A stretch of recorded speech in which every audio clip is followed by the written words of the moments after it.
Welcome to Rucks, Mauls and Oval Balls. That's right, the fans' favourite rugby podcast, back once again for some more rugby discussion, debate, contentiousness, news, everything you want from rugby. It's here at Rucks, Mauls and Oval Balls. And as ever, it's me, Dave, joined by Rory. Rory, you know what to do. Say hello to the listener. Hello, listeners. Hello, David. How you doing? Oh, I'm stupendous. I feel productive. I'm feeling energetic. I'm feeling like a man unleashed because I'm a man who's been doing DIY all weekend, and I am not a man who normally does DIY. I've been doing a little bit of gardening. I've been putting up lots of slats on the wall, a bit of this and that. I've had the silicone gun out. I've been siliconing stuff all over the house. I'm just a modern day macho man. Macho man. And it's, for anyone who does know me, it's not usually my style. I'm usually the sort that gets things wrong and has to pay for someone far more talented and capable of me to do it for me. So, you've always struck me as more of a project manager than a project doer. I feel that is a very accurate reflection of me in both my professional capacity and my social capacity. But I'm feeling just I'm a get things done kind of guy this week. You're a man unleashed. I'm a man unleashed. You'll have a tool belt by this time next week. You wait, Rory. Just you wait. But I know for a fact that I'm not the only man unleashed. I'm not the only man on cloud nine this week. Because for listeners who've been keeping a close eye on Rory's on-the-field antics, he's sure got an update for you all. We won. Silverware. League winners. Cup final this week. This time next week, David, you could be talking to a treble-winning captain. Does it get much better than that? Can't think how it would. Are you now at your pinnacle of life? There's an argument to say we're really on the backward slide from here on in, but hey, it's a high point to start your consistent downslide from for the rest of your life.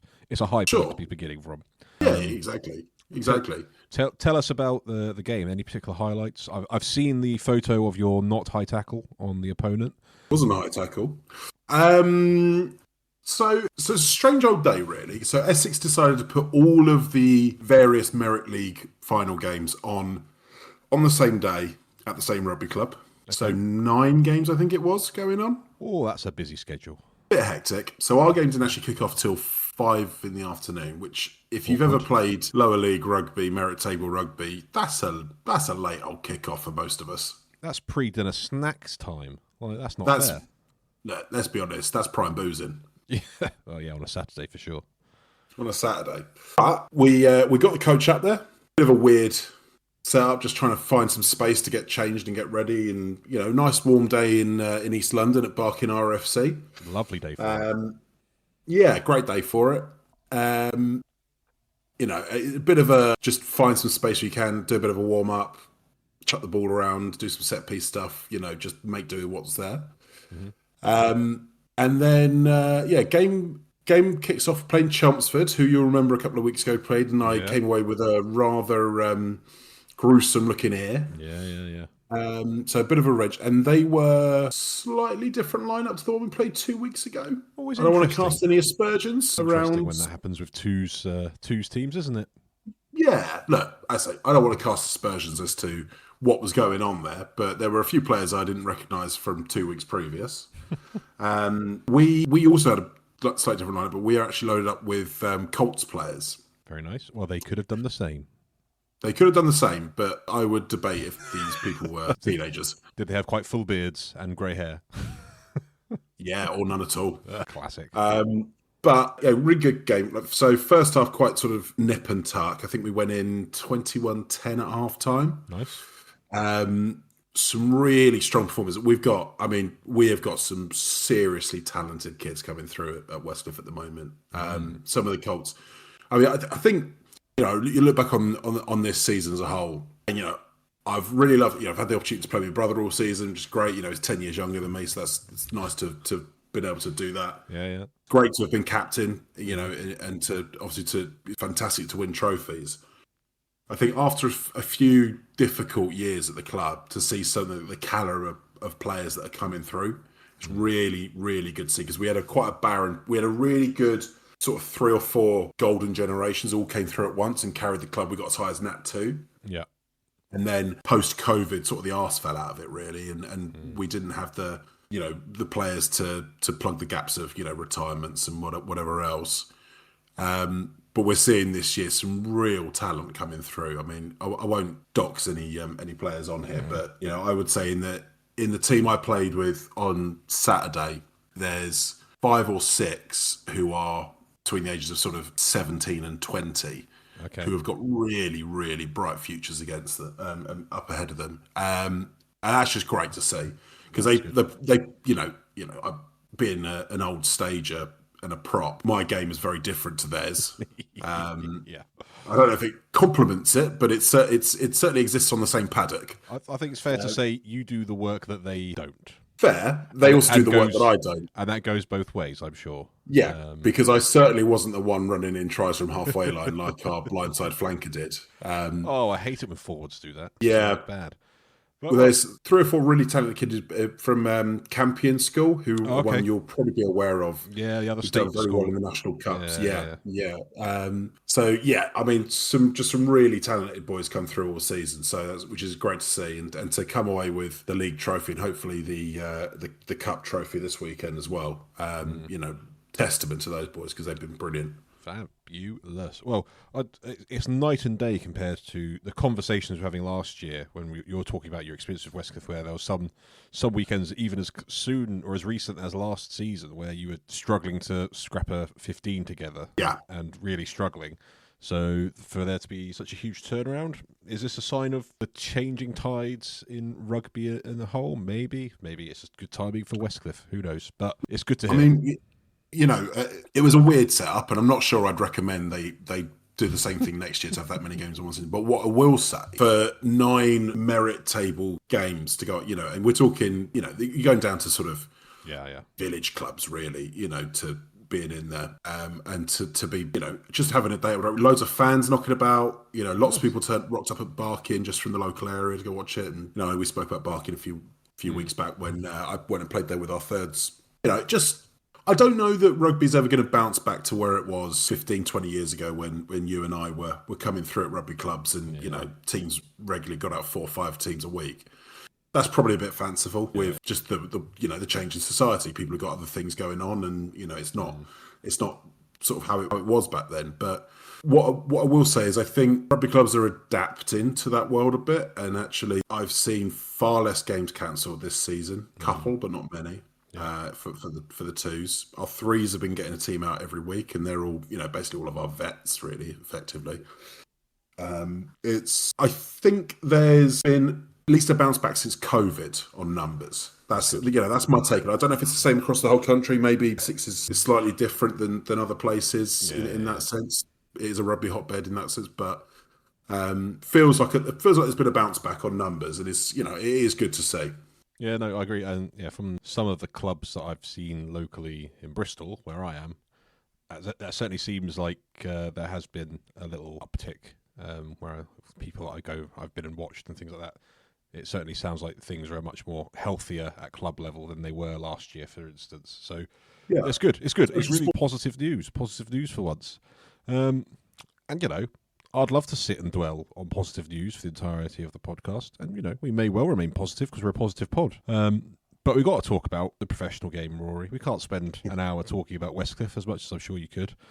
So we're going to talk slither of news. We're going to run through Prem Rugby Round 14, do a nice little team of the week, and round off with a lovely game of What a Ranker that we missed out on last week. So that's your running order, folks. Strap on in, and I hope you're ready to talk Prem Rugby and just rugby nausiness, because that's why we're here. Starting off with, it's kind of just a rounding off last week's news segment where we spoke about the RFU vote that was taking place last week. That vote took place, Rory, and Kel, surprise, it went exactly as anticipated. Yeah, the governance changes got voted down by the members. Can't even blame the council for this one. The council waved them through, but the members didn't, in what I would describe as a severe case of short-sightedness. There can't be another government's change, I think, now until 2031, so at least for the next 5 years. Lovely. Things will remain as they are, which I think is a mistake. Hopefully, the RFU can do more insider trading within the walls of HQ to still pursue a lot of the goals that it was laying out with these changes. But ultimately, things aren't going to change for the next 5 years. Rugby in England has decided not to try and modernise its governance structures and stick with the same old 19th century models that we've had for the last 150 years. Do you realistically envisage a time where a vote will ever go the opposite way like this? That is, it just feels like there's probably just enough old traditional rugby clubs with people who have a say in this that they're probably going to want to stick to their guns and not change. Or can you foresee there being a changing of the tides in that sense as well? Well, here's what I can foresee, David. Mm-hmm. Firstly, I think Bill Sweeney's position might become untenable. Heard that before. Well, you have heard that before. I'm more sympathetic to him on this one because I think actually taken in the round, a lot of the changes that have been made and the changes that were posited were very good legacy pieces for Bill Sweeney and probably would have put him out in the black in terms of net positivity in terms of his effect on English rugby. But I don't know if he'll be able to stay on or if he'll even want to stay on, having lost this vote, having worked for the last 2 years to try and implement that's the thing. If he can't do what he's been really trying to get going, then what's his incentive? Yeah. So I wouldn't be surprised if there wasn't a new man at the helm, or woman at the helm, sorry, I should say. Or men from a particular podcast. Or men, well, I mean... We're still available. We crack some skulls. But that could certainly be an outcome of this. Yeah. The other thing I can foresee, and this won't happen straight away, but if you follow the trajectory of where Prem Rugby is going at the moment, I could absolutely foresee in a Premier League style move, Prem Rugby effectively breaking free of direct control from the RFU and becoming essentially its own entity. That won't happen straight away, not until the league's solvent. But if you follow the direction of travel that's under at the moment, with the kind of investment that's coming at the moment, are foreign investors going to want to be held back, shanghaied by, little Piddlington? Poor little Piddlington. Yeah, probably not. So I would not be surprised to see a breakaway.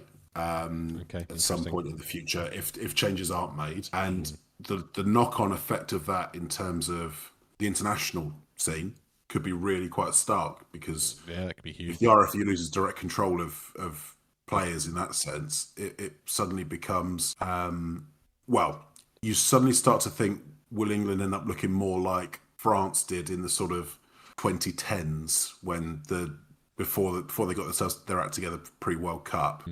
The North to a sense when basically the FFR had no real authority and everything was run pretty much by the rugby barons in the top 14. That could well end up being a consequence of this.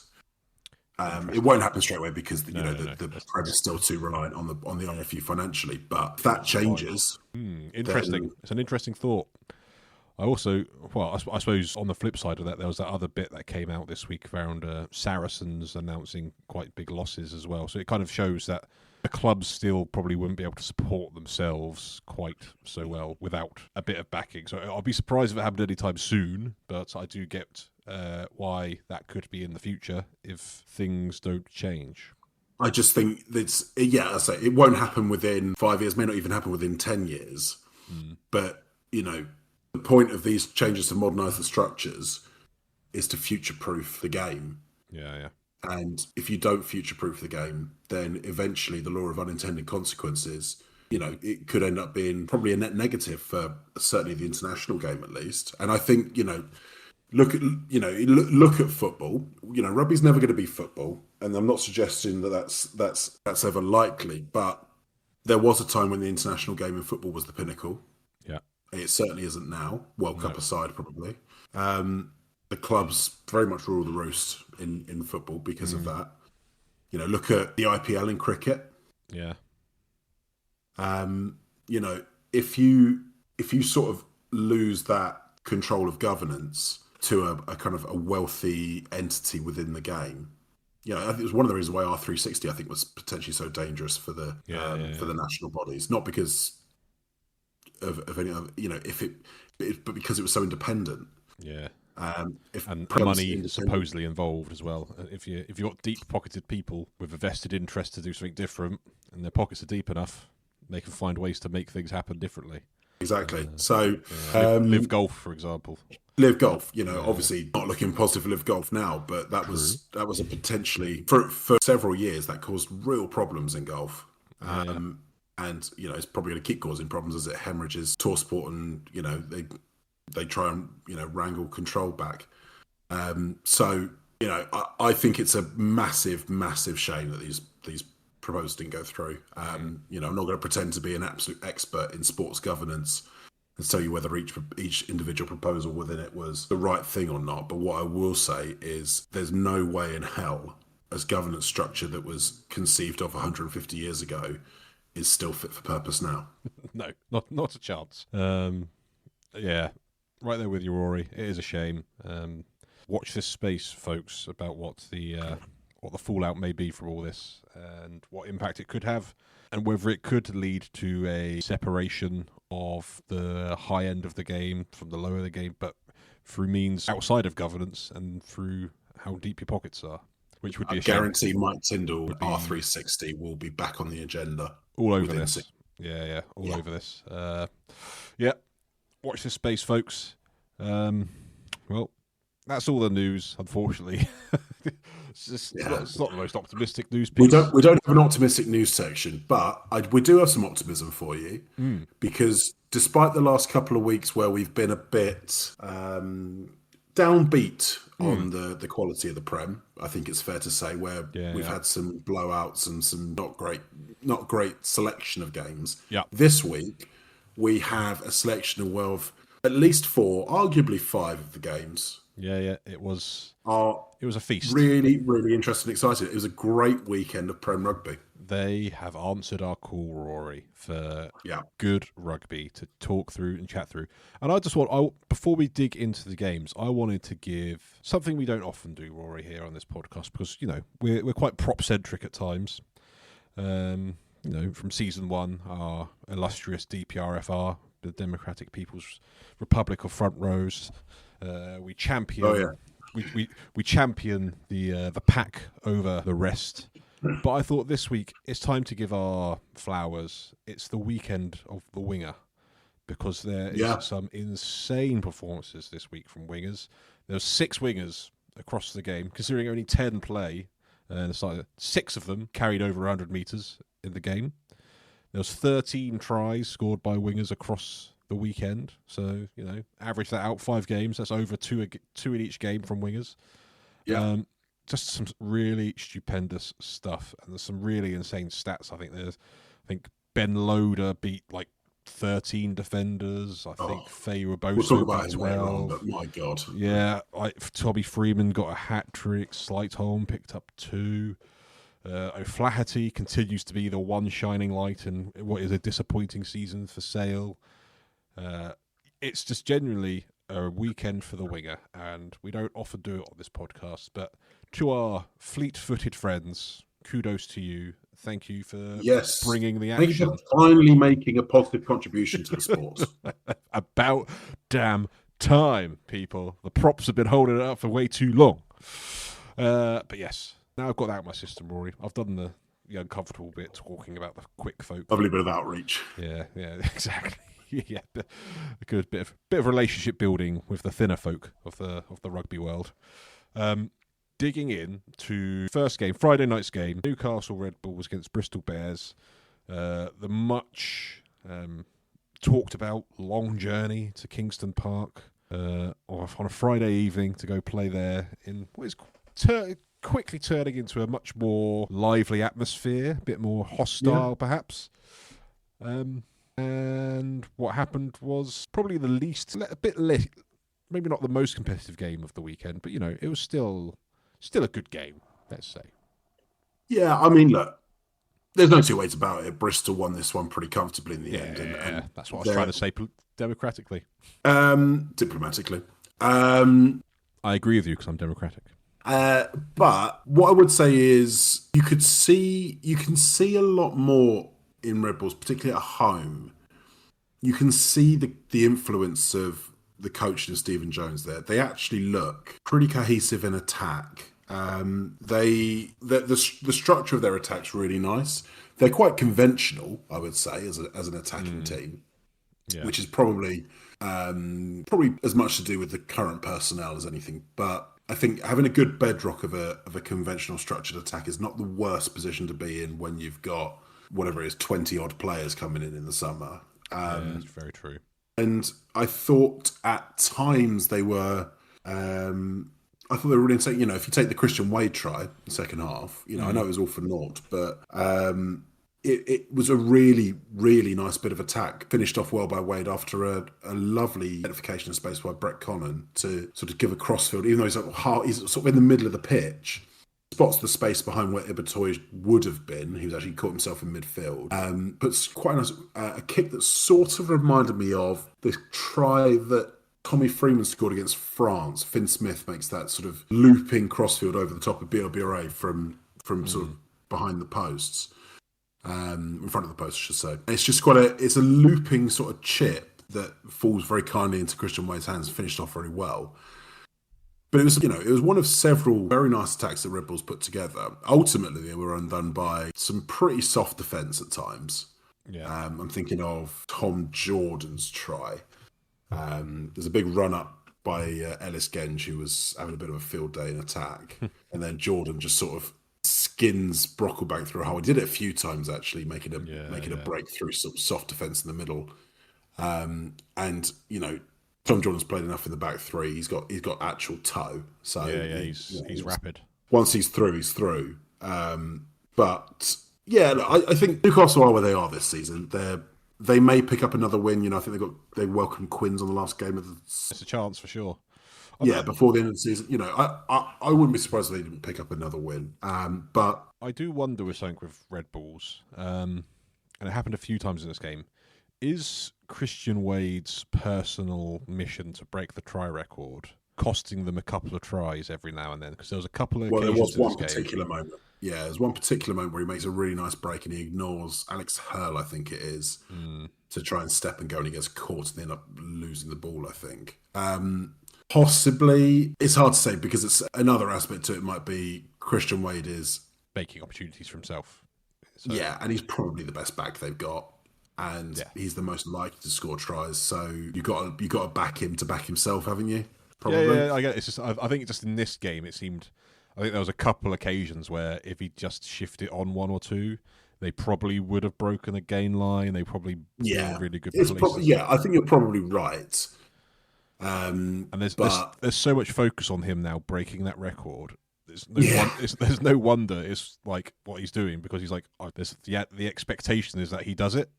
And he'll probably feel like you'll probably feel like a bit of a failure, which would be ridiculous considering how many tries he's scored in his career, if he doesn't break it, because everyone seems to expect it to happen, even though it's no easy feat. Because I think he's like, is it 10, 11 tries short of Ashton now? I'm not sure off the top of the head. Yeah.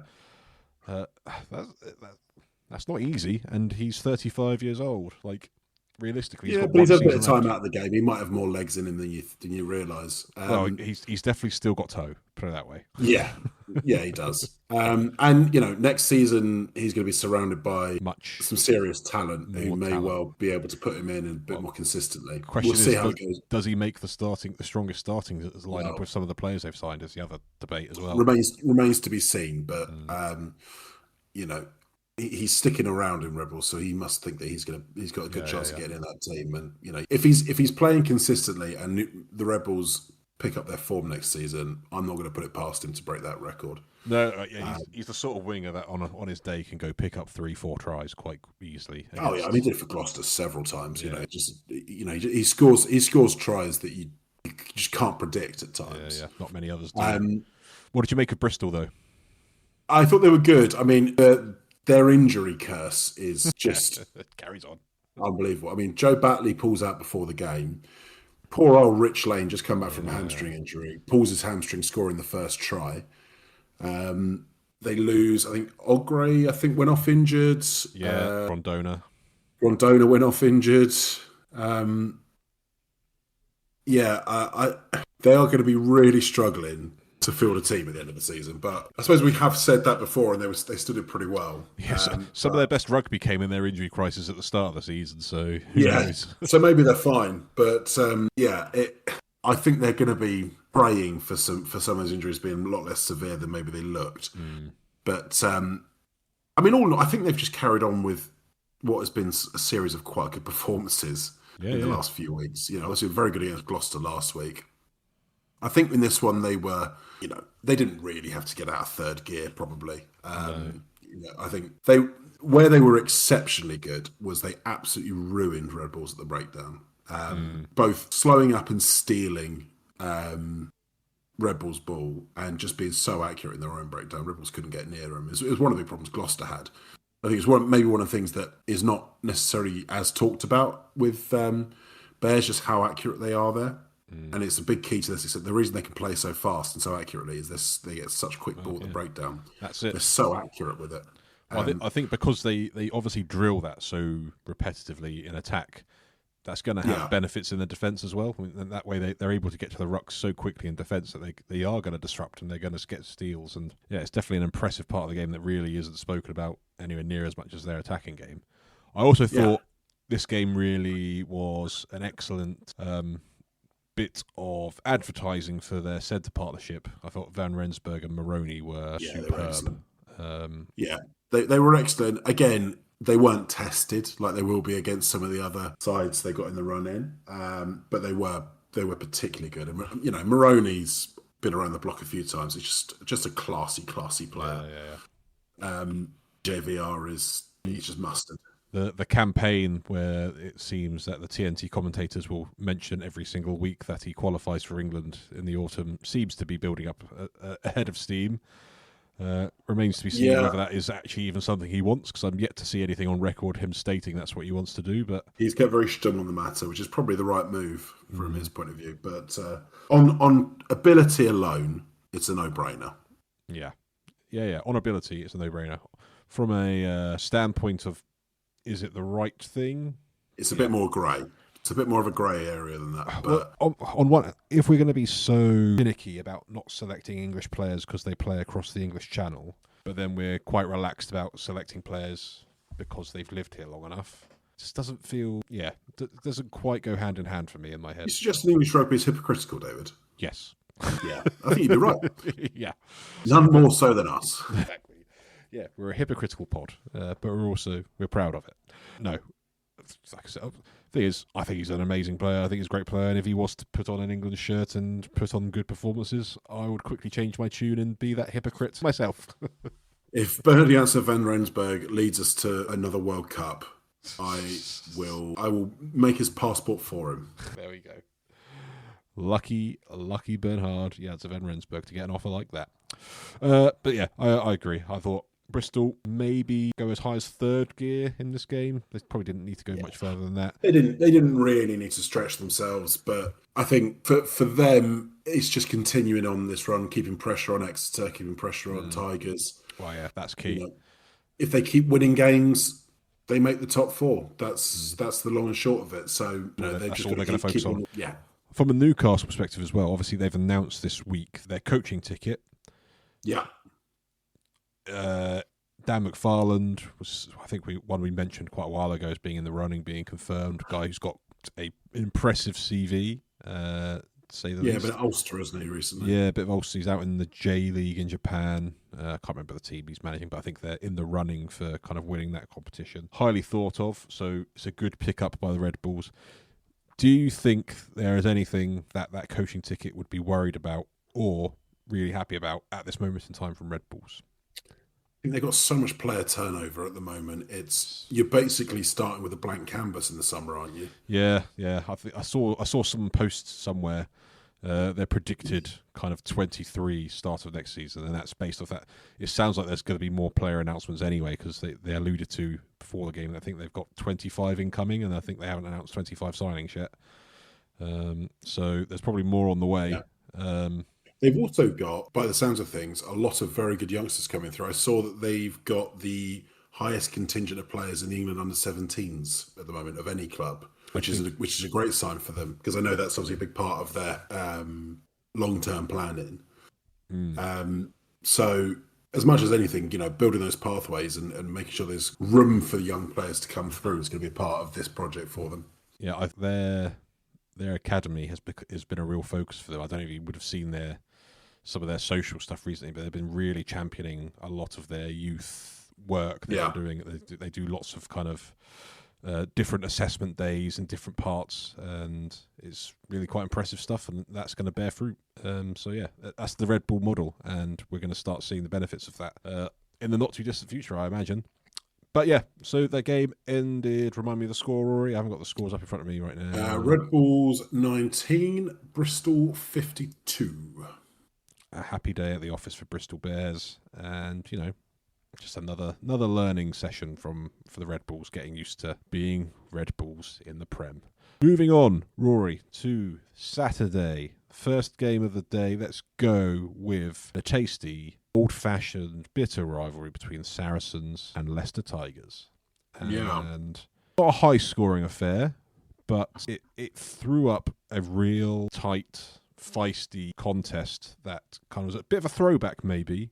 That was exactly the thought I had about this one. It was a real throwback kind of game. Pretty tense. As you say, very, very physical. Probably dominated as much by the defensive efforts of both teams as it was by any attacking efforts. I think one of the best games I've seen Maro Itoje have for a long time. In a club show, for example. Really, really, there was one moment where he catches Morrow in the corner and drags him off the field, with the try line begging, and he catches him and gets it. Morrow's a big lad and he's a good player, and he actually manhandled him off the pitch.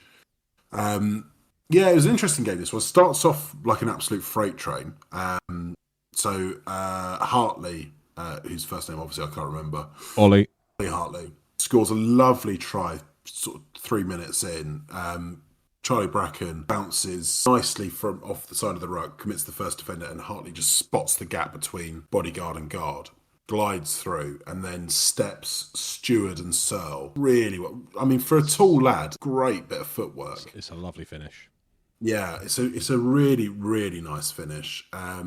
He's a player that, we've talked about since we started this pod, really, as one that we want to keep an eye on. 24 now, so he's probably getting to the point where it's stick or twist. Is he actually going to fulfil that potential? On the strength of this performance, yeah, I think so. Simply put, I know he's had quite a bad injury run this season, which is why we've not seen as much from him as we would have liked. He had a serious injury in 2024, so I think that really scuppered things for a while. But he looks. I really like him. I think he's got some serious talent, and that's just what Saracens need, more young talent. I think you just mentioned Charlie Bracken. Just a thought just went through my head. If you were to pick a young English scrum half at the moment, if you're doing a fantasy rugby thing, are you picking Charlie Bracken, Lucas Friday, or Archie McParland right now? It's a tough decision because they're all playing very well. They're all playing really well, and they all have slightly different games.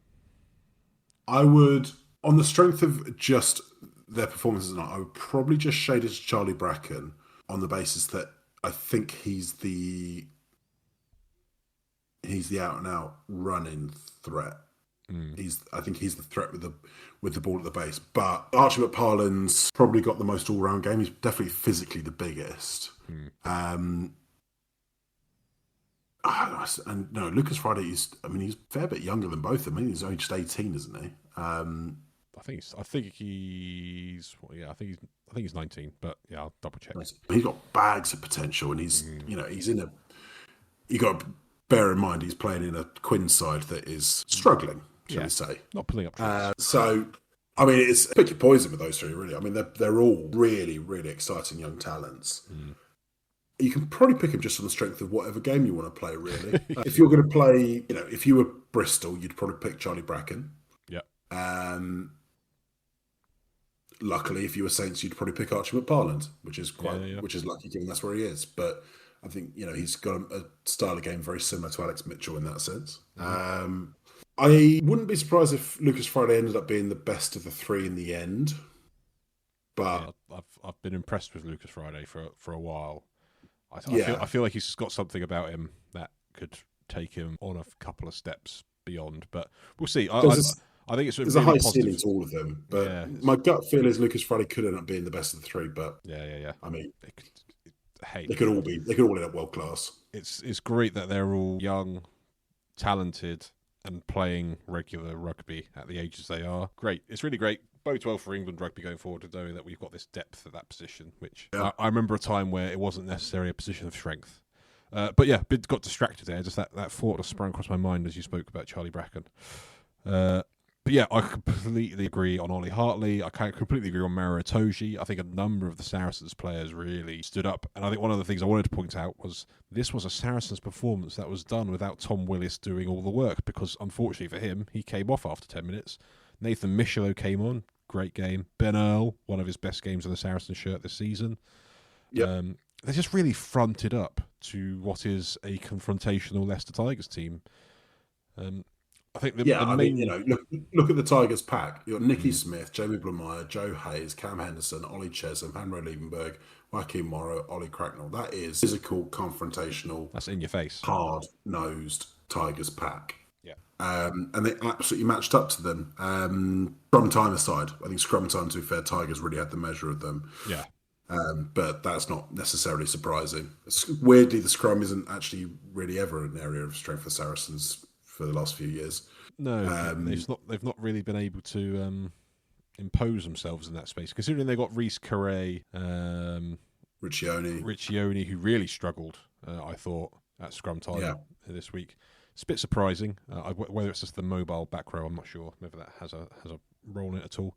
I think my only note on Leicester was it felt a bit like when I was watching this, they reverted to type. They went quite one out runners for quite a while. Well, I did think that. I mean, the Freddie Stewart try, I think, was a good example of it. They went really route one for several phases, but then were able to get the ball to Billy Searle, who pretty sure cuts a lovely line, and Billy Searle makes the pass, as they do.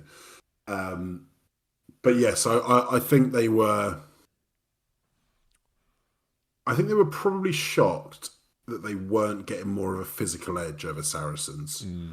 Maybe not shocked, but I think they would back themselves to physically impose their game on Saracens. And actually, where Tigers have been very good is they've been cleverer with the ball in the tight phases, but that does tend to come off the back of getting defences going backwards, and they just didn't get any change out of Saracens really today, barring a couple of occasions. But yeah, I mean, ultimately with a team like Leicester, if you can match them physically up front, you do somewhat nullify their tools, because their whole game plan is built on that kind of momentum that they get from hard-nosed carries. Yeah, So to give a perspective about why that's so effective is that when you're doing that and getting over the gain line, you suck defenders in, because the people making the tackles can't then get back into the defensive line. Yeah. So then it brings all the defenders in and it can make space out wide. The second Saracens are then stopping at the gain line, they're able to just cover those rucks with one-out players, and they can keep their defensive line really well spread, and they can do their rush defence that they do quite well. And that's what stifled. Yeah, there was no space for Hassel Collins or Hamer Webb, Radwan when he came on. Parise and Will Wand, neither of them really got any change. Orlando Bailey got stuck having a sort of physical upfront battle with Hartley and Tompkins. And I think Saracens by and large played the better rugby. I thought Max Malins was excellent. He's really come into form, I think. Last few years he's looked really good. Yeah, his tracking runs for breaks. You watch the game actually. How many times he was on the shoulder of a half break? He was, which is when he's at his best, because he reads the game exceedingly well. But I think for a lot of the season, he's not been really confident enough to follow the ball. At the start of the season, he had a really rubbish beard. Ever since he shaved that beard off, he's been playing so much better. Got that lovely boyish face back out. Yeah, exactly. That's what's been the difference. He started off the season, and I'm sure he'd admit this himself. He was pants. He was the source of a lot of the errors that Saracens were kind of dealing with. But he's definitely turned his game around now, because he looks like the player we knew and loved from a couple of seasons ago. I thought he was absolutely superb. I think Rotimi Shegan has been impressive all season. I think he's been one of Saracens' leading lights this season. One of the unsung heroes. Yeah, he's not a player who's ever going to go beyond playing really good club rugby. But that's okay. That's way better than most people ever do. That's not a slight. Yeah. But what I mean by that is he's a really good club player. And this season, his work with ball in traffic is really good. He carries the ball, punches well above his weight when he carries the ball into contact. And then if you give him space, he's got footwork and toe to burn as well. So he's been excellent for them. And I think we probably just have to return to talking about a young man again. I wondered how long it would take. Noah Kalori's finish. That presence of mind so he made the break. He did that kind of little chip ahead, and then the presence of mind is like to leave the field of play, then jump in to give himself that angle of momentum. So then he wasn't able to be pushed out by, I can't remember. It was Hassel Collins, wasn't it? Hassel Collins, yeah, Ollie Hassel Collins, who's not a bad defender and's a big lad himself. Yeah. Hassel Collins probably 6'2", 6'3" winger, probably 15 stone, something like that. Wasn't able to shove him off his line. So no, I mean we've talked that Kalori looks really solid, and that finish, I think moving him on from being he was never a one-trick pony, but he was being used a bit like a one-trick pony at the start of the season because he was so stark how much better in the area he was than everyone else. Since then, everyone sort of worked out strategies to defend that, and I think the aerial game in the game in general has become less effective than it was at the start of the season, which England found obviously to their demise in the Six Nations. I think now Noah Kalori, probably with the benefit of just spending more time on the training pitch, more time working with players like Malins, Elliot Daly, Rotimi Shegan, Sinti. Yeah. Just being around top level coaches, being in that environment, you can see all the strings to his bow really coming to the fore, and that kind of individual finish it's going to be worth its weight of gold in terms of pushing his case for international honours, because it's all well and good being great in a tactical structure. You have to do that to thrive at international level. But if you really want to stand out and you really want to grab a shirt and keep hold of it at international level, you need to be able to bring an individual magic to it. If he can do that as well as fulfill the kind of tactical elements of that game, which is obviously the kick and chase, he's going to be well in the running for a call up sooner rather than later. And his carrying in contact as well is really impressive. Yeah. He doesn't take a step back, and I think his defensive reading and his presence in the defensive line has improved a hell of a load as well. Fair play to the lad. And 18 tries in 9 Prem games, like that won't go unnoticed.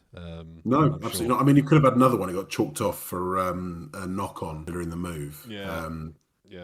Off a Michelot break, but it was another acrobatic finish. I don't know the legality exactly of some of the style of these acrobatic finishes, but it's lovely to watch someone sort of swan diving over. It's always, isn't it? There's no jumping into a tackle unless it looks spectacular when you're putting the ball down. When it's absolutely you can only jump into a tackle if it looks cool when you score a try.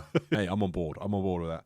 But ultimately, this game was down to the brute in the packs and the physicality of it.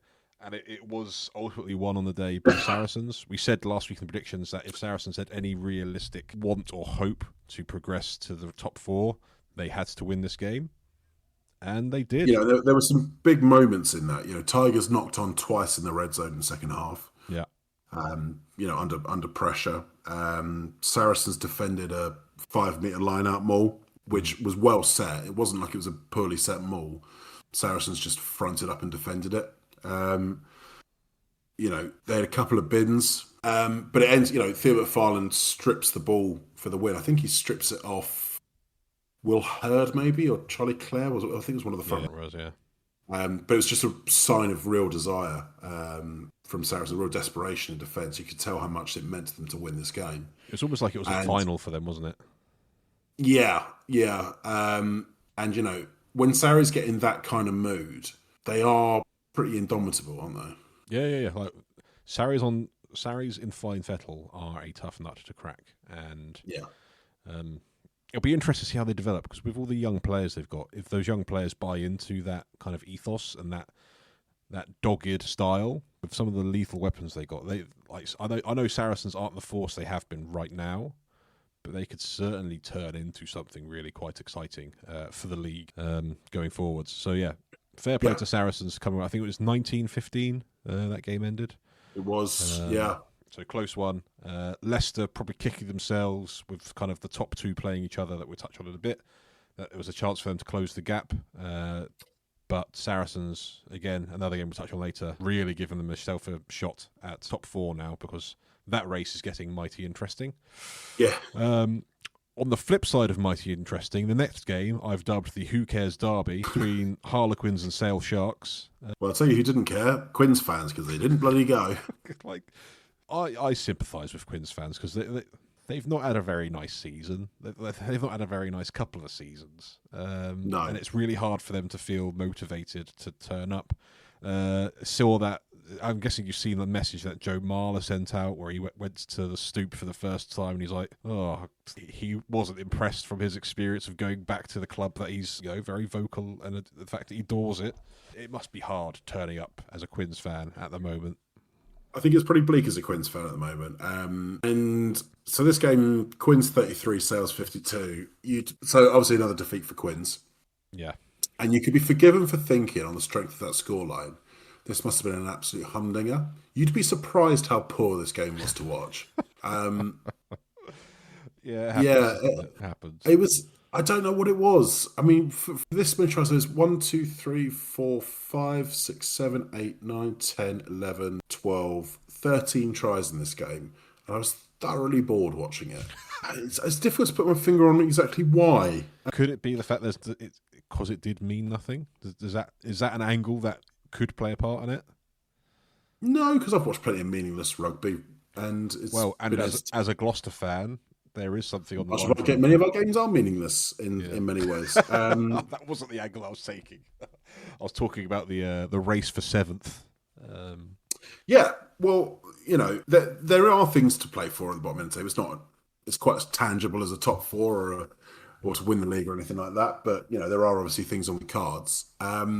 I don't know why it was quite so bad to watch. It just neither side inspires at the moment, and neither side seems to be playing a cohesive brand of rugby. So it falls down to it's just the skills were bad. Dave. Yeah, they were really bad. The first half, I just watched it. Just like these are two teams that don't look like they've got the ball in their hands.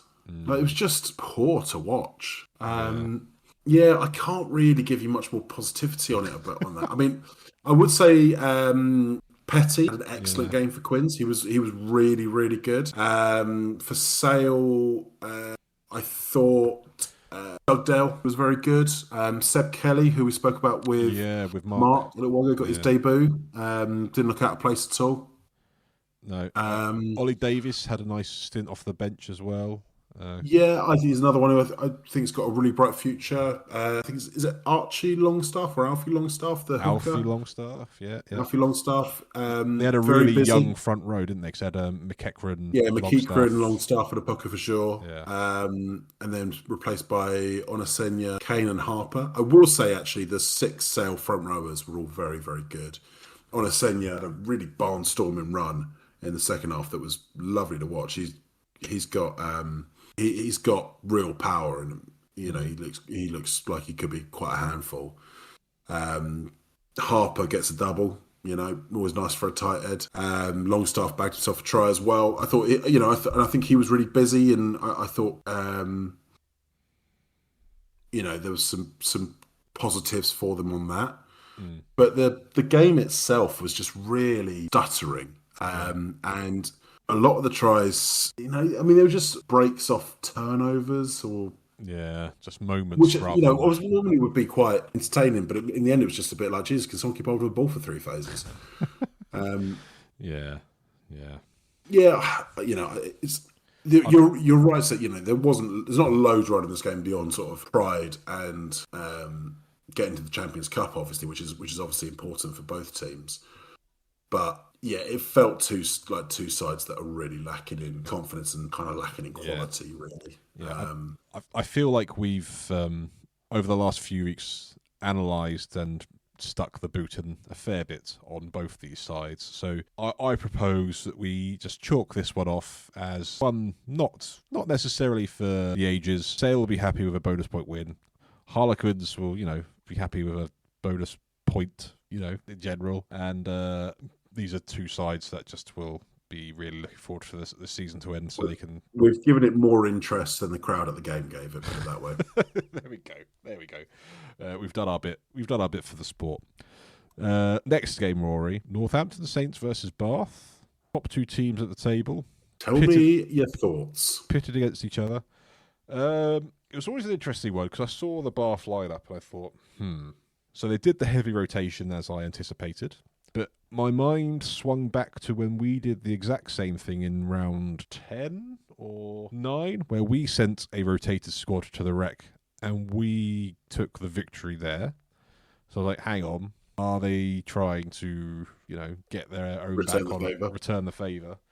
And, well, for me, Rory, it was an absolute feast for the eyes.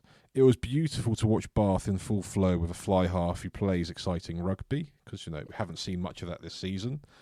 I thought Donahue showed exactly why we were waxing lyrical about him last season. He's got a serious eye for a pass, a serious eye for a gap, and he genuinely seems like a real excitement considering he spent, I think it was like 250 odd days injured, and he's come back into that being his first game and that performance.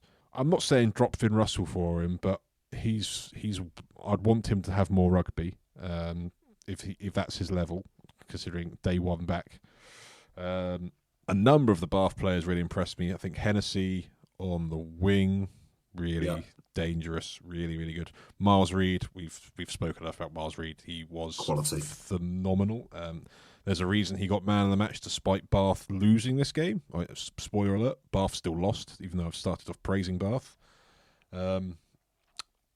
I'm not going to sit here and say Saints went into it complacently thinking Bath have sent the kids and the reserves. But I still haven't seen Saints since the Six Nations break click, but they still keep winning in the league. I know they lost to Bath, but in the Champions Cup. Well, they were saying on the comms, you're averaging shipping something like 30 points a game at the moment in the last and it's your attack is really having to work overtime to overcome that.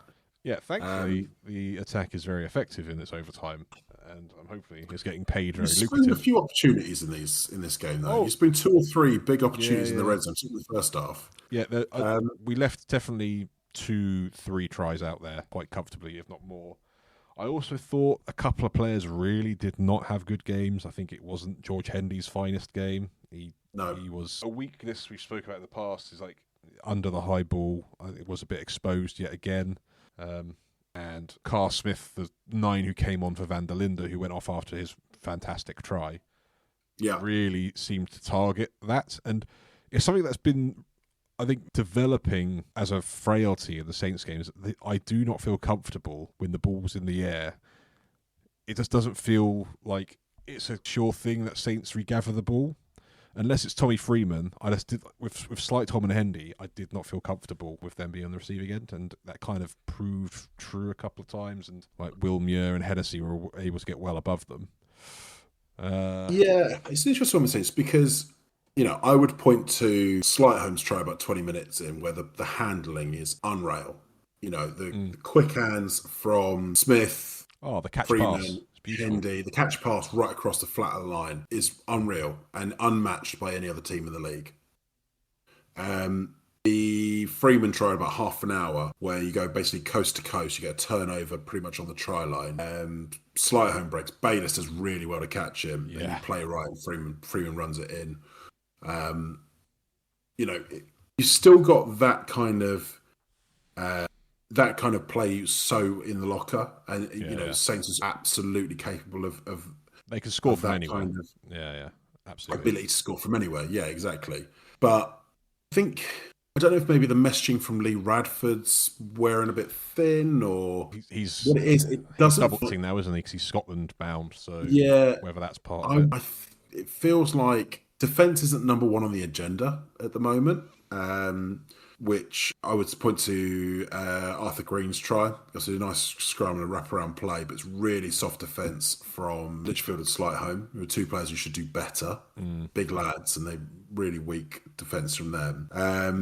Carl Smith's try, it's but what Bath do, it's big forward carries that narrow up the defence, but it's not the Premier Bath pack, and you were getting kind of muscled by them. Yeah, I Two genuinely Blossom thought, tries the same muscled.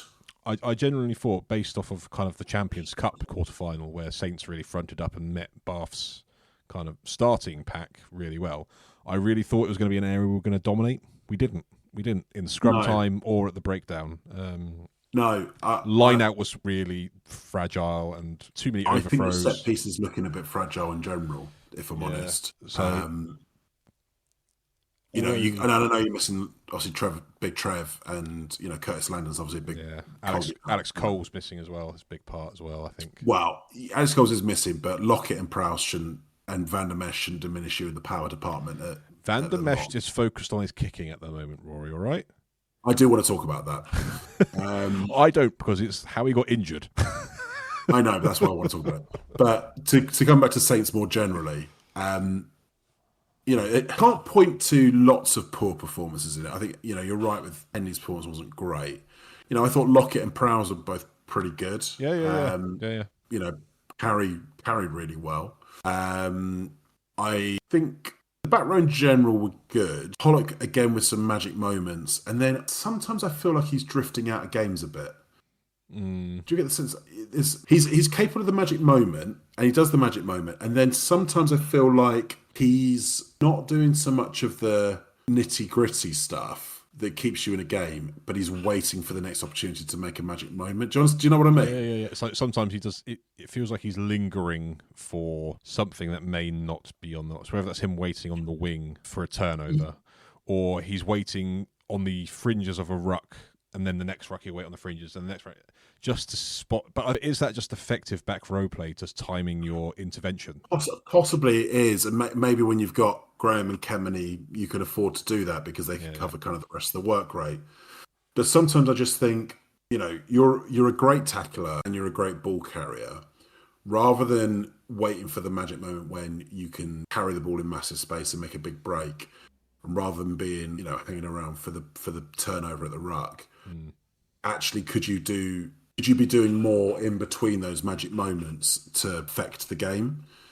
And I might not be right on this. I totally accept that I might be picking holes where I don't need to. But part of me was watching it feeling like he's potentially the best player on the pitch, is at times looking a bit peripheral because he's waiting for a magic moment that Bath aren't really affording him. And if the opposition's not affording you the opportunity to make the magic moment, you need to be involved in the rest of the game to force the magic moment. Do you know what I mean? I get it. I do get that, and I do also. I can see where you get that view from. But I'm a stat based man. Stats wise, he had the second most carries of any Saints player, fourth most tackles, second most defenders beaten, second most offloads, joint second most clean breaks. So obviously he has been busy, but I do understand why you would have that perception if you were to watch him. And he does, I do think, whether it's a growing part of his game, he does seem to get a bit distracted with almost like the politics game with a ref.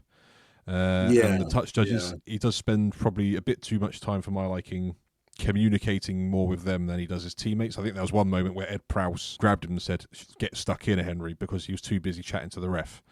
That's kind of creeping into his game a little bit as well. But some may argue that that's part of his game, is to try and get the ref on side, because then if he builds that good rapport, he can get turnovers when they're a little bit on the line, maybe sometimes. But it's a tricky one. Like, he still had a good game. I agree. Most of the Saints players did have a game. And when I say Hendy didn't have his best game, he still had okay moments. It's just he conceded 4 turnovers, most of that being in the high ball. When you're a fullback, that needs to be your bread and like, as much as this is about Saints getting the win, and it's very against my run of form, but I think this game should be more about credit to Bath putting on a real strong performance.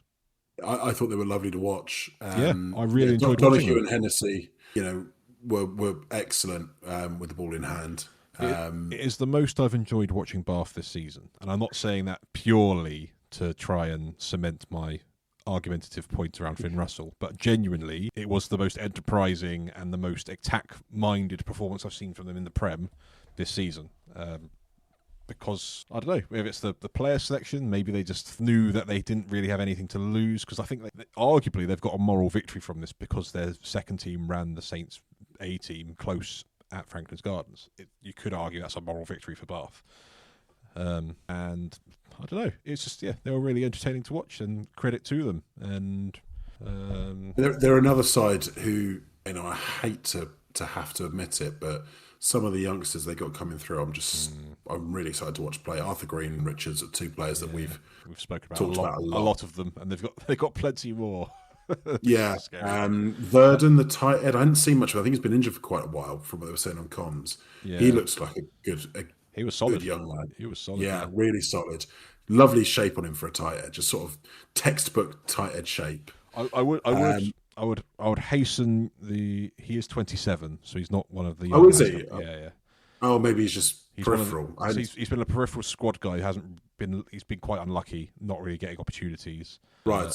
And he's kind of always been like second fiddle to Stewart and Detoy, and then obviously Sellers come along, so this was kind of a chance for him to get a bit of game time. He's the sort of player who I wouldn't be surprised. He'll either stick with Bath for his career because he enjoys the environment, or he'll make a move at some point very soon to try and get his shot at first team rugby, because off of that performance... On the strength of that performance, I would say there's a player in there worth someone taking a punt on.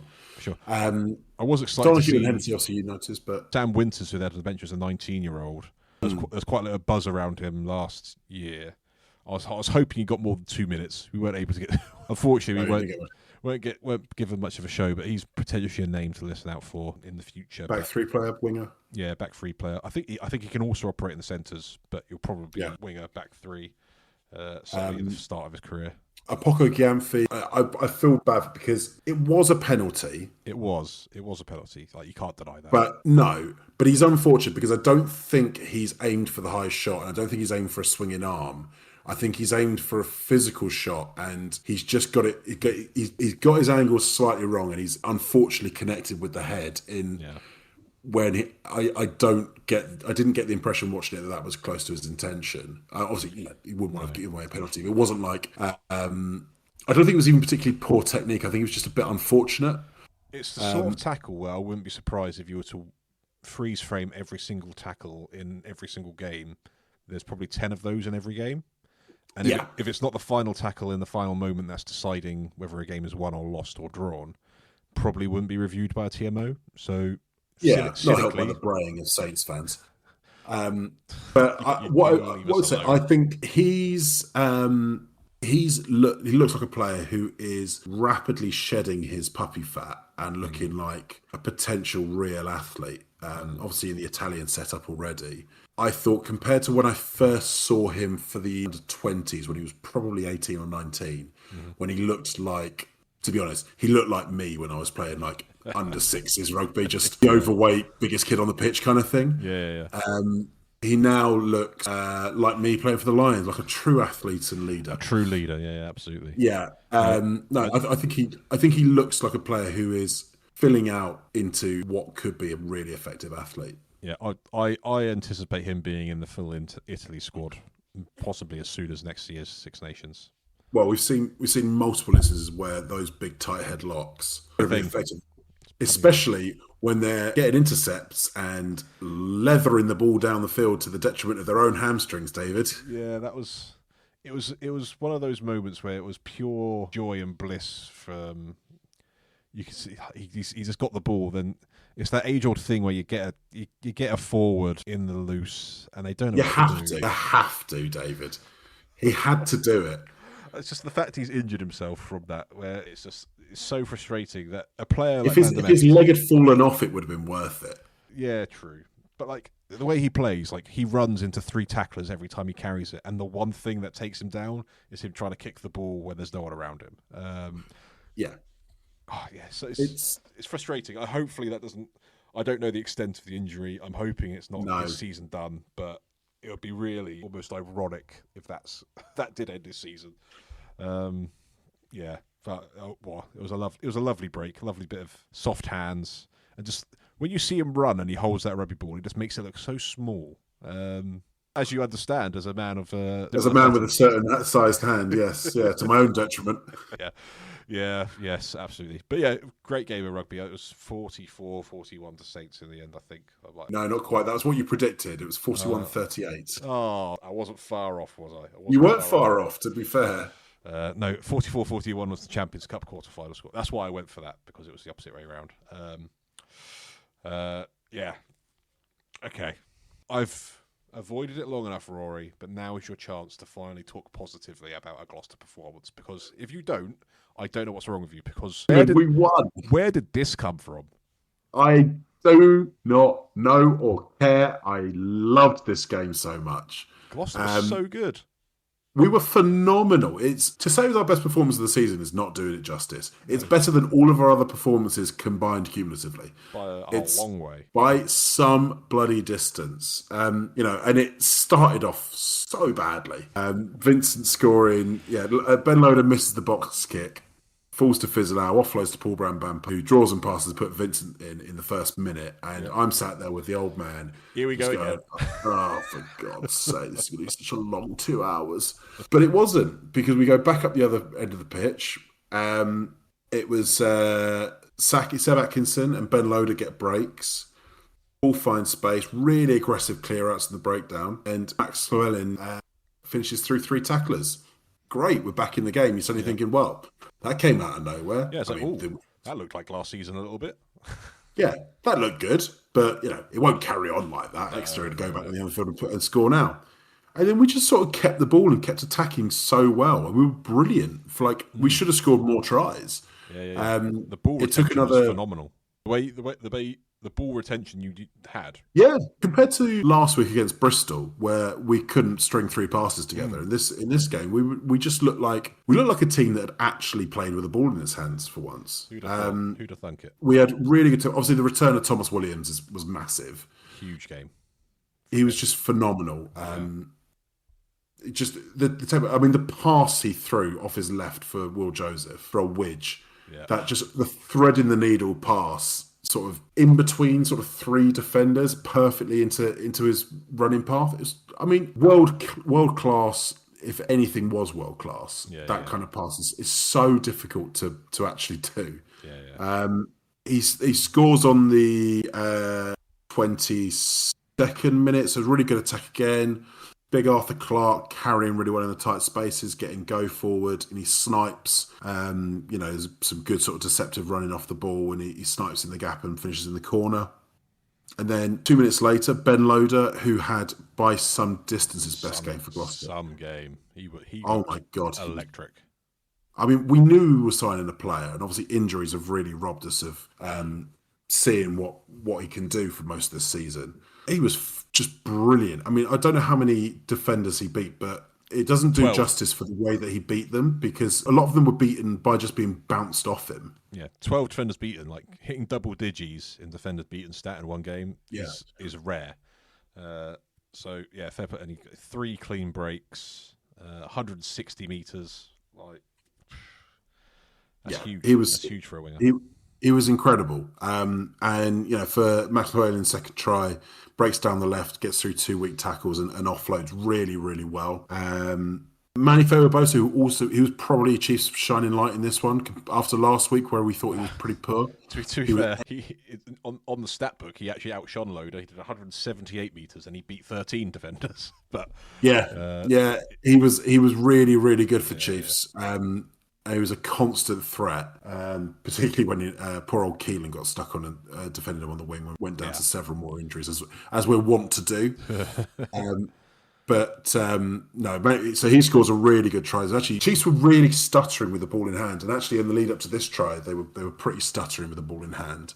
He just pulled out of nowhere, didn't he? Really, it just out of nowhere suddenly found space down the left, and Fewebosa just finished really well. You could make loads of cases for things that Gloucester could have done better in defence, but at some point you just have to say he's bloody hard to tackle. Yeah. There's a reason he's hard. There's a reason he makes so many metres and beats so many defenders. Is because he is just a physical freak that bounces off anyone, runs any so size. low to the ground as well. And then, so again, at that point, you're thinking 1912, whatever it was, you're thinking, this could be, we're never going to hold on to this lead. And then my actual hero of the day, Will Trenholm, who was, and he's one of the players I've actually talked quite positively, quite consistently through the season, because I think he's grasping his opportunity to play first team Prem rugby, because he wasn't really getting that at Quins. And he's obviously a player with real physical ability. He's a big lad. He's tall. He's played on the Sevens circuit. He is mobile. For whatever reason, it wasn't happening at Quins, and he was a pick-up by Gloss last summer that, compared to our other signings, really went under the radar. He felt like a squad filler, didn't he? Felt like a squad filler. And through injury opportunities and form and whatever else, he's had his opportunity throughout the season, and he's been one of our few shining lights in terms of the commitment that he's brought to the game. And in this game, he really got his rewards. Really good finish for his first to pick and go off to Gloucester win a scrum penalty. By the way, how good was our scrum? So good, so good. I mean, I know we said the other week about Fasogbon kind of maybe focusing too much on scrum time and not on his work rate. He had a bloody good game at scrum time and was all over the park. Yeah, this was his best game for some time as well. His scrum's been pretty good through the season. Absolutely dominant in this against, the Chiefs scrum is more than capable of being a handful. Will Goodrick-Clark is bloody enormous. Yeah. Goodrick, Clark, Dwebber, Youssefa Scott, that's a huge front row. Yeah, that's a front row put out to not go backwards, but they went one direction. Yeah. Yeah, Val and Afo absolutely dominated in this one. And I would also say Jack Innard. Jack Innard had a really good game. Yeah. Shaky start to the season. But really struggled at the start of the season, probably when Skivs wasn't on the training paddock and we clearly weren't coaching our set piece. Compare that to now, where at the start of the season you'd have thought Jack Innard couldn't hit a cow's arse with a banjo. Now his darts are spot on. I'm not sure we lost a single lineup, maybe one or. I don't recall you losing one, but you might have. It was really solid in the air. Which compared to the start of the season, complete chalk and cheese. Yeah.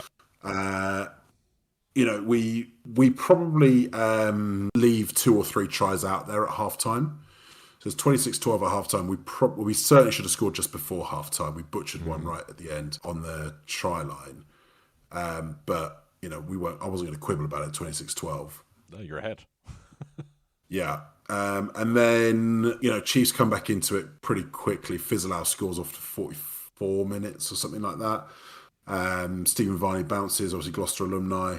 The ball, there's an offload that gets batted back by Seb Atkinson. It looks like a knock on, but it actually comes off Saki. Manny gathers it and breaks. George Button does really well to haul him down before the try line, but they're in behind and they get it to Fizzle who scores under the posts. Yeah. And that, quite early on in the second half, and again, it felt like here we go again. Here we go again. But no, we get control of the game again, I would say, mostly through our set piece dominance. And Will Trenholm gets his second in what I would say was, fairly classic from him from this game, just really powerful in the tight. Finishes it off really well. Him and Ben Loader just had absolute worldies today on this day, and sort of came out of nowhere, but not going to complain about it. No, I wouldn't. I think we're still pretty guilty of being inaccurate with the ball at times. I think we got a bit flash at times and started trying to throw a lot of out the backs and throwing mad off. My old man was going mad about it. It was quite funny, but we were being a bit flash. I think possibly just. I think the positivity of it sort of probably got to our heads a bit. Yeah, oh my God, we're winning. We're brilliant again. Harlem Globetrotter time. Yeah, but Trenholm gets his try off the back of a massive line-out maul. And then it starts to look like it's going to unravel pretty quickly. Dylan Blula gets Simbin 4 seconds after being on the pitch by sacking a line-out and get a penalty try, which was probably fair. What wasn't fair was Matt Carley giving Henry Slade's try. How he can say that he saw that ball on the floor, there's no way. Because it was clearly held up on the camera, but obviously not conclusive enough. Yeah, that's. I think that was poor from Carley. I guess the problem is if he stated that he's seen it on the ground, I wonder what he's seen, because I couldn't see anything that suggested anything clear. And also, he says he's seen it on the ground. He blows his whistle, then goes digging, then says he's seen it on the ground. But he's blown his whistle, so the play's over. Yeah, Gloucester players have stopped competing, stopped trying to stop the ball from being grounded. Yeah, it doesn't feel quite right, and I can understand.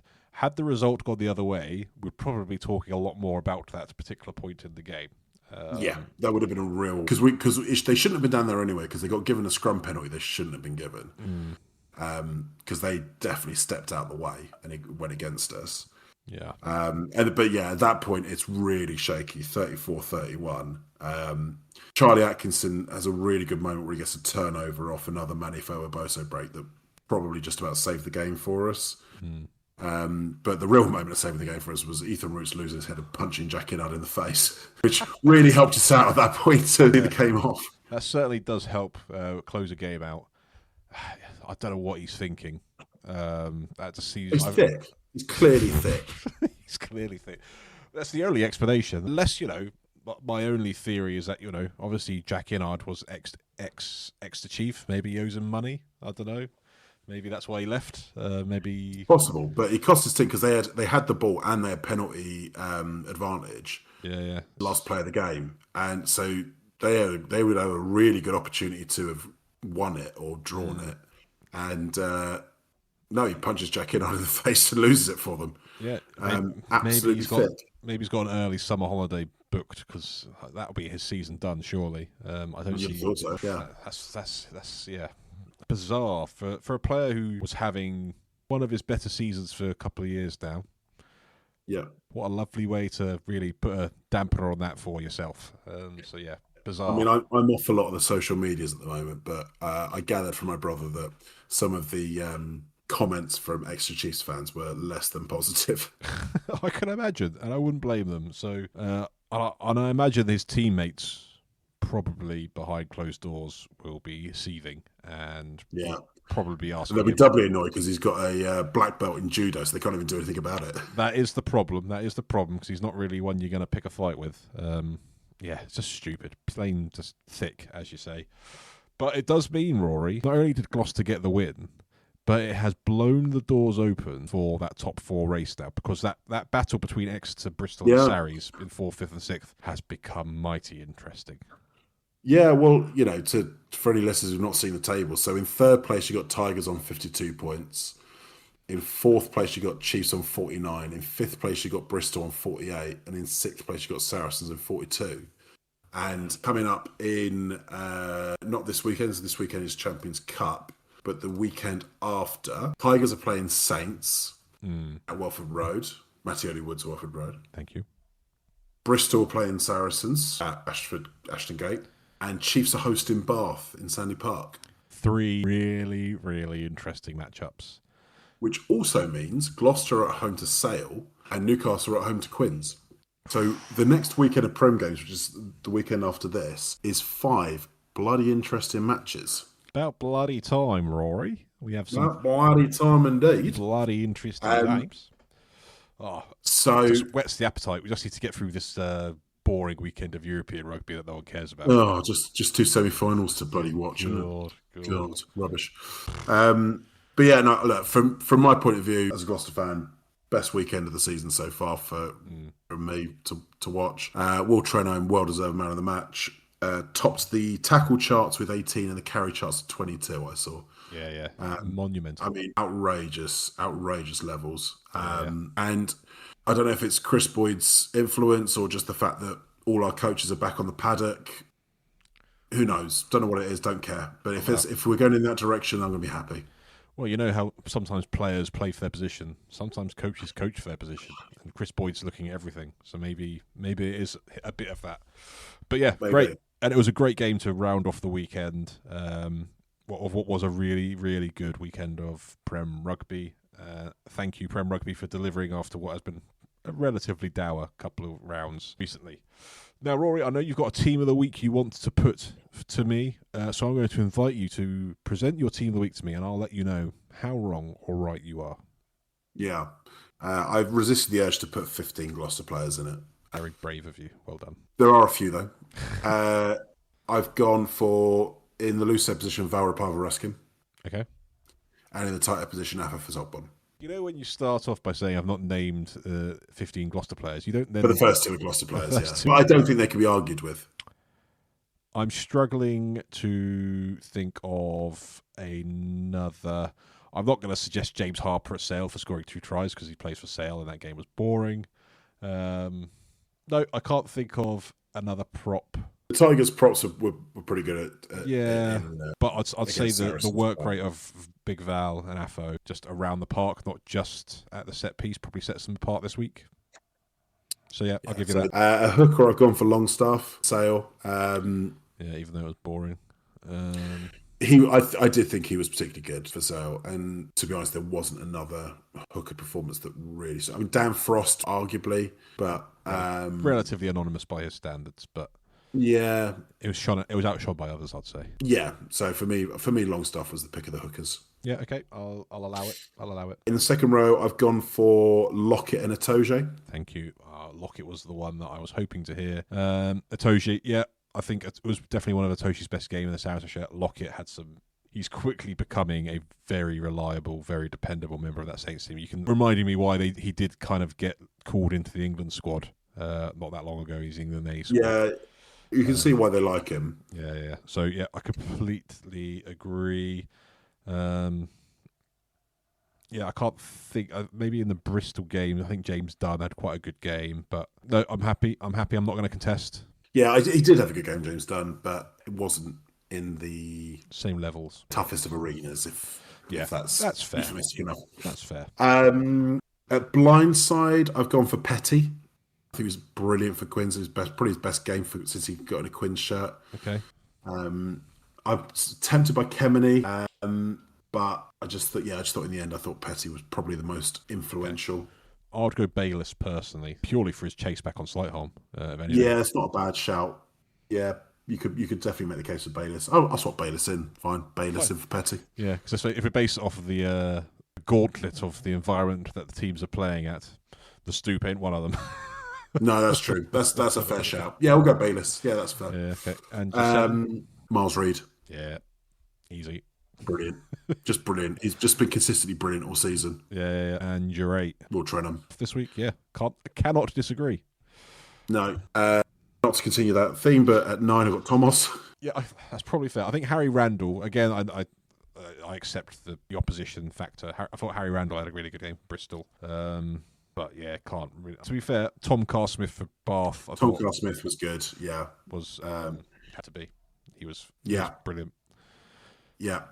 Nothing more to say. He's found his kicking boots as well, which is nice because they've been missing for most of the season. Yeah. In the centres, I've gone for Hartley and Bernard Jansen van Rensburg. Yeah. I'm happy with that. I'm not going to contest. And then wings was obviously difficult. It was hard to pick wingers this week. It was.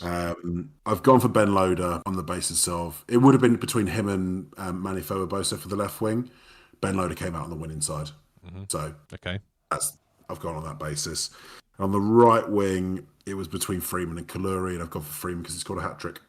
Yes, correct decision, Rory. Loader and Freeman would have been mine. So I think Fowabosa harsh, but I kind of agree. Gloucester came on the winning side. I think Loader had more impact on the result than Fowabosa did for Exeter.